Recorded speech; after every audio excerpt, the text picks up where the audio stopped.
developed world, and in many of the developing countries, right, you know, you have a decision-making structure that everybody follows, right, when it comes to making a decision, particularly as it relates to other countries. And in international relations, we study those decisions that basically fall into that domain of interacting with other countries, right? Okay? So what we got going on here is that up until, you know, the World War II, you had pretty much this dominant position, okay, within the international relations community, that really the only entities worth studying, or the only entities that really could make a difference in the international arena, were nation states. Okay? Now, suddenly we have this new concept called IGO, intergovernmental organizations, which means they have now their own structure, right? And this structure is the structure that basically circumscribes the kind of decisions, or how decisions are formulated, how decisions are implemented, and how decisions are evaluated, okay, of that intergovernmental structure, correct? And when we have this definition, members are states, meaning states agree to do what? They petition to become members of this intergovernmental organization. Are you with me now? Yes. Okay. So what does that mean? What's implied here? Why does that create problems for neorealism? Because they have to obey to the rules. Exactly. Because if I become, it's like becoming a student in AUK. You got to abide by the rules of AUK, right? That's kind of this agreement that you enter when you sign on to become a student here at AUK. Well, when you talk about IGOs, is that if the membership consists of nation states, okay, and there now is the structure that's in place that essentially dictates how decisions are formulated, implemented, and evaluated by the IGO, okay, any decision that the IGO basically hands down must be followed, okay, by the membership, right? Why is that? Now, you mentioned the idea that it's because, you know, you got to follow the decision of the IGO. That's what you're saying. Why is that a problem? Problem with the real estate. Yeah. Because they don't follow like their rules, the IGO's rules, right? But think of They it in have terms their of own power. decision. Think of it in terms of power now. They have their own power. The most powerful entity in the international arena is the nation state, right? But now the nation state decides I'm going to belong to a IGO, which means what am I doing to my power? I'm giving up some of my power, right? And that's what neorealists have a problem with. That is the idea of a nation state giving up some of its sovereign right to make decisions for its own, to determine its own destiny, doesn't really make a lot of sense, right? Because you don't expect a nation state to ever make a decision that makes itself worse off, right? So yeah. So why would they go in the first place then?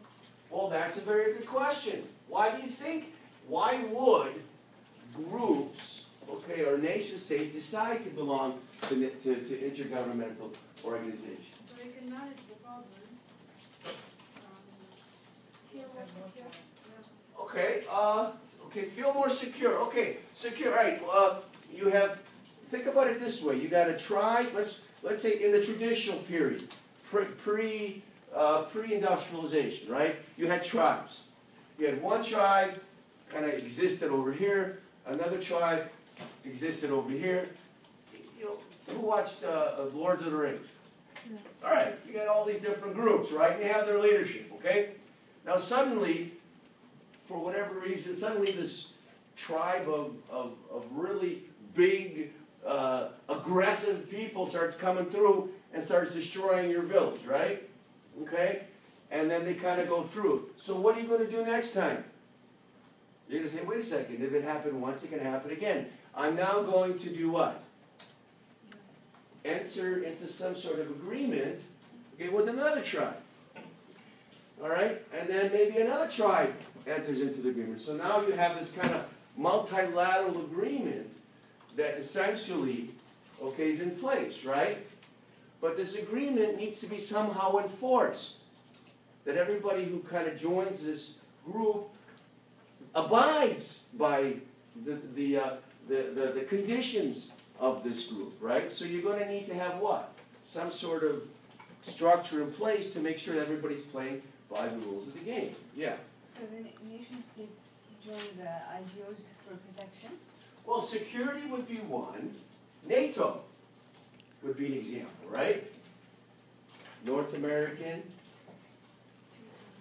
Treaty Organization, okay, which kind of is going through this identity crisis right now because it was originally formed to essentially counter the threat of the Soviet Union and the Eastern Bloc countries that were aligned with the Soviet Union. Okay? Now, getting back to that very good question, why would someone join? Well, you would join because you'd be better off as you perceive yourself to be better off. You're better off by being a member of the group than dealing with issues individually. Classic example would be the European Union. Okay, what are some of the benefits? All right, of being bless you. What are some of the benefits of being a member? Anybody here have an EU passport in addition to your Kuwaiti passport?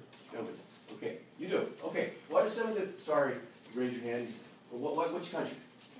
Italy. What are the benefits of belonging to the European Union? Hey, traveling. Okay, travel. When you go and you travel out of Kuwait, heck, when you go to a Gulf state, right? Yeah. Don't you have these special lines called GCC, right? Okay. Now think of it from a business point of view. When you're trying to do business, okay, in other countries, if a group of countries adopt a standard set of rules that pertain to all those membership, does the cost of doing business in this country go up or down? Costs go up or down? Goes down, right? Okay, same rules, same regulations, same standards. Okay, so the cost of doing business between countries that belong to this kind of group tends to go down. So there's a benefit. So there are certain situations. Didn't I give you an example of the beautiful mind in this class? Yeah. Remember the beautiful mind? No? Yes? Okay. So everyone, all those boys were better off because they enter into the agreement. So now the organization only works as long as what? Everybody kind of belongs to the organization. Why do you think there's such effort to keep Greece from basically defaulting? Because if Greece defaults, okay, that's that slippery slope, okay? The point is they have to maintain the integrity of the glue that kind of binds these institutions. All right? So, but from a neo-realist point of view, they're a little bit weird. And although they do acknowledge one type of intergovernmental organization that they think could be viable. And I think I believe I said that. Didn't I in class? Could be on the exam too. Right? What kind of type of what was the neo-realist argument that I talked about in the last class? Now, if you had your notes, you could do a real query search in your notes and you could find it, right? Now, clearly, the kind of technology we're using today is nowhere near. Who has an iPad? Who uses an iPad? You could use your fingers. You could slide back and forth. This is the kind. That's where we're going. We're still, and I apologize. We're still kind of behaving as if we're in front of typewriters in this class. Okay, that's the unfortunate situation that we're in, and as we're in that transition period, you guys are still typing on typewriters, which really, is not where we're going to be going in the next couple of years. Okay, but the point is, you could go back to my last lecture and say, okay, and if you found it, you know the answer right away, right? And then what could you do? Raise your hand.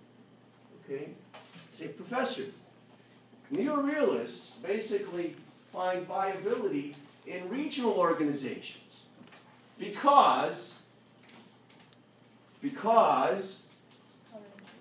Common interest, it's a lot more realistic to find commonality among regional nation states than it would be on a global scale, right? So far from a neo-realist point of view, organizations such as the UN, you know, they view these organizations with apprehension. And actually some would even go as far as to basically view it as symbolism over substance. Because the bottom line, power is what really, really matters. Okay? So, okay, everybody with me so far? Now, so we went over, the example we went over was the United Nations, right? We went through the different structure. So each one of these has their own structure. So if we took a look at, all right, let's go back to chapter 2. Chapter 2, which were the different perspectives, paradigms that were introduced in chapter 2? One was realist. Another one was we'll call it realist, neoliberal, right? Constructivist. We basically focused on three, right? Okay? Those are the three ones that we focused on. Now, the UN as a world government. The UN is irrelevant. The UN as a tool for states. The UN as a source of norms. Okay? So, what would be number one? World government. So who could basically argue or make which perspective do you think would make a case for the United States as a world government? Would it be a realist, neo-realist? Would it be the neo-realist, neo-realists that would make that case? No. Liberal, neoliberals, right? Because their argument is that it is possible to find some sort of consensus through reason and cooperation, right? UN is irrelevant. That should be a given.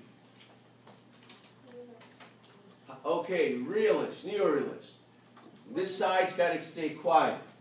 This side over here, I may ask you a question, so you better be ready. Okay, you can't hide back there. Okay, UN as a tool for states.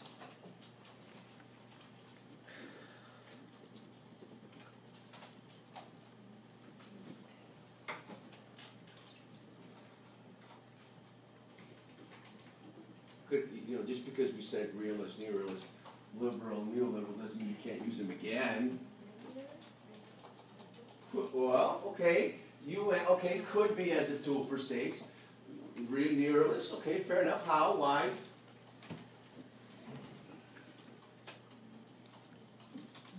You could use the organization to do what? Use your power within the organization to achieve your objectives, right? Is there another one? Sure there is. Have you heard the story, the glass is half empty, the glass is half full? No, Constructivism deals with, who says the glass is half empty? Would a realist say the glass is half empty or half full? Half empty. Half empty, right? Who would say the glass is half full? Liberal neoliberals, right? Which means, my point is, UN as a tool for states, we could basically use the UN to promote, right, democracy, all those things that neoliberals, economic trade, right? Okay, we could use it as a tool to basically create the conditions that could lead to cooperation, right? And mutually beneficial gains. Or we could use the UN to basically exact our conditions, right? We could use our power within the United Nations to get what we want to get, which would be what? It would be the realist nihilist argument, right? The UN is a source of norms. Who said constructivist? Who said constructivist? You did? UN as a source of norms. Okay? That is the UN is that space in which, through interaction, nation states develop, okay,